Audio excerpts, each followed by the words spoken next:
Canada क्या visa अभी कम कर देगा 2024 में? मतलब क्या है कि जीआईसी आपको पता है कि डबल हो चुका है। अभी कनाडा के स्टडी वीजा के लिए 25-26 लाख चाहिए अगर आपने कनाडा स्टडी वीजा करना है। टैक्स वगैरह पड़ता है, इन केस रिजेक्शन आती है, रिफंड करोगे तो बहुत सारा नुकसान है। आपको पता है कि कनाडा की अभी करंटली फाइलिंग्स बहुत सारी कम हो जाएगी। So this is the reason कि वो चाहते हैं कि अभी स्टूडेंट वीजा बहुत कम हो जाए और उसके बाद टूरिस्ट वीजा, जैसे क्या हमें अभी कनाडा स्टडी वीजा के लिए बहुत सारा फाइनेंशियल चाहिए, क्या टूरिस्ट वीजा के लिए भी वो चीज इंक्रीज होना बनती है। मतलब क्या है कि आज अगर हम 10,000 जीआईसी भर के फाइल लगा रहे हैं, क्या इसके हिसाब से वो फाइल्स पे इफेक्ट आएगा? जो चाहे 31 दिसंबर से जो फाइल्स पहले लगी है 10,000 जीएससी भर के, क्या उन पे भी उनको इफेक्ट पड़ सकता है? क्योंकि 1 जनवरी को 20,000 जीएससी चाहिए, 31 दिसंबर को हमें $10,000 चाहिए, तो क्या उनकी फाइल्स रिफ्यूज हो सकती हैं? और यही चीज टूरिस्ट वीजा वालों के लिए जिन्होंने 5 लाख शो किया कि उनका वीजा पाना पॉसिबल है।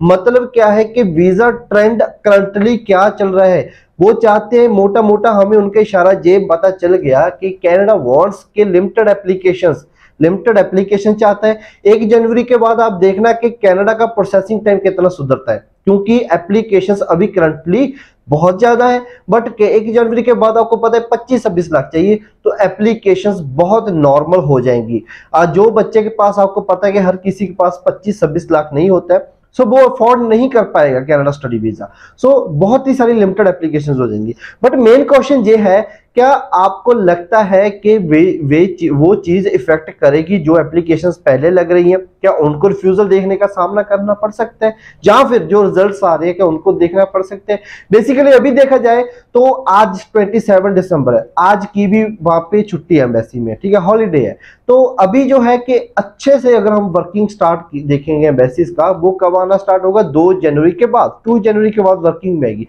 तो तब तक तो रूल्स चेंज हो चुके होंगे, बट फाइल्स पहले लगी है। अब मेन मतलब है जी, मैं कहूंगा कि देखो, चाहे जो मेन चीज है कि डबल होगा 1 जनवरी के बाद, बट एज पर रूल्स, जो रूल्स होते हैं वो उन्हीं के मुकाम पे एक गवर्नमेंट चलती है, उन्हीं के मुकाम पे कंपनी चलती है।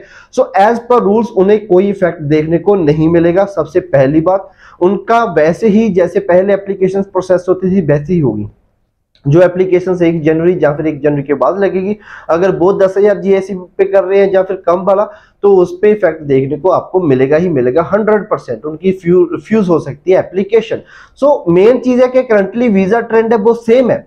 मतलब क्या है कि अगर आपका जीआईसी का रौला कुछ भी नहीं है, मेन रौला क्या है कि आपकी प्रोफाइल की जो जस्टिफिकेशन है एसओपी में, वो आपने एक अच्छी तरीके से दी होनी चाहिए। फॉर एग्जाम्पल, 2 छोटे छोटे एग्जाम्पल्स में आपको बताता हूँ। आप 25-26 लाख इन्वेस्ट करने जा रहे हो, तो आपको जो है कि वहां पे जस्टिफाई करना होगा कि ये आप 25-26 लाख कब तक रिकवर कर लोगे इंडिया आके, क्योंकि हमें एट द एंड यही कहना पड़ता है ना एसओपी में कि I will return to India.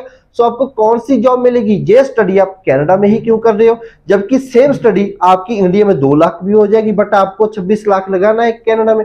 सो ये आपको जस्टिफिकेशंस देनी पड़ती है, रिटर्न ऑफ इन्वेस्टमेंट लगा लो जो भी है।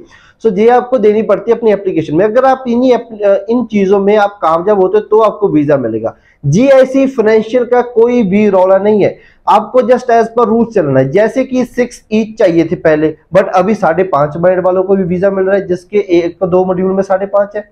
तो मेन चीज है कि एज पर रूल्स आपको चलना है। बस मेन चीज है कि रूल्स के दायरे में क्या नहीं आ रही, वीजा ऑफिसर की सेटिस्फेक्शन। वीजा ऑफिसर को सेटिस्फाई कौन करेगा? आपका एक अच्छा कंसल्टेंट, या फिर अगर आप जस्टिफिकेशन एसओपी में पूरी तरीके से दे रहे हो, आप देख रहे हो कि आप 25-26 लाख का जो रिटर्न ऑफ इन्वेस्टमेंट है वीजा ऑफिसर को पूरी अच्छी तरीके से समझा पा रहे हो। सो आपने यही देखना है कि आप जस्टिफिकेशन वीजा ऑफिसर को अच्छी तरीके से सेटिस्फाई कर पा रहे हो, सो आपका वीजा आ जाएगा। सो इस वीडियो में इतना ही। फॉर मोर इन्फॉर्मेशन, आपको कोई क्वेश्चन है, क्वेरी, आप कमेंट सेक्शन में भी पूछ सकते हो, या फिर आप कॉल करके हमारे स्टाफ के साथ बात भी कर सकते हो। मेरे से आप अपॉइंटमेंट लेके भी बात कर सकते हो। आपकी कोई डॉक्यूमेंटेशन चेक करवाने हैं या फिर कोई भी चीज आप राइट डाउन द मेल, वो सारी मेल्स मेरे द्वारा देखी जाती हैं।